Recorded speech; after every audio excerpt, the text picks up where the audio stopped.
కానీ చంద్రబాబు గారు కంపెనీ పెట్టారు కాబట్టి నాకు ఉద్యోగం ఇచ్చేస్తాడా? ఇవ్వడు. అది కామన్ సెన్స్.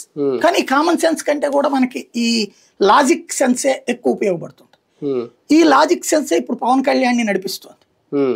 అంటే మనం జనాలు ఏం కోరుకోవట్లేదు, జనాలు కోరుకుంది ఎందుకు అనేటటువంటిది. ఎందుకంటే అన్నిచ్చిన జగన్మోహన్ రెడ్డికి 11 సీట్లే ఇచ్చారు అన్న దగ్గర నుంచి బిగిన్ అయింది. అది మీరేమంటారు? అది లేదు వాళ్ళు ఇంకా ఎక్కువ ఇస్తారని అనేది అది అనుకోవట్లేదు. అక్కడ వాళ్ళు అట్లా అనుకోవట్లేదు. ఎక్కువ ఇస్తారనుకుంటే వాస్తవంగా చెప్పాలంటే జగన్ ఇస్తానన్న దాంతో పోల్చుకుంటే వీళ్ళు ఇస్తానన్నది ఎక్కువేం కాదు. ఆ నవరత్నాలు కంటిన్యూ చేస్తానన్నటువంటి దాంతో పోల్చుకుంటే ఎక్కువేం కాదు. పేపర్ల మీద ఏదో ఆంబూం బుష్ అని చెప్పారు తప్పించి ఏం లేదు.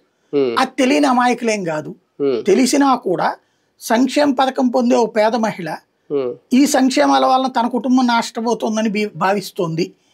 లేదా సంక్షేమ పథకాలను పొందిన మధ్యతరగతి మహిళలు వాళ్ళ ఇంట్లో పనిచేసే పని మనిషి విషయంలోనో లేకపోతే ఇతరత్ర పనులు చేసేటటువంటి వాళ్ళ విషయంలోనూ వాళ్ళు సఫర్ అయ్యారు కాబట్టి వాళ్ళు కూడా నాకు వచ్చే 10,000 వలన నా ఇంటికి 30,000 నష్టం అవుతుంది ఏడాదికి, ఈ డబ్బులు వాళ్ళు ఎక్కువ డిమాండ్ చేస్తున్నారని వాళ్ళు వద్దనుకున్నారు.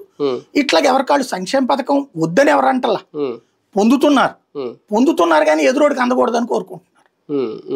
అలా అందకుండా చేసిన వాళ్ళనే వాళ్ళు అందకుండా చెయ్యాలని చంద్రబాబుకి ఓటేశారని పవన్ కళ్యాణ్ నమ్మకం. అందుకనినే ఈ రూట్ లో అంటే ఆయన పవన్ కళ్యాణ్ గారు అంటే ఒకటి అండి.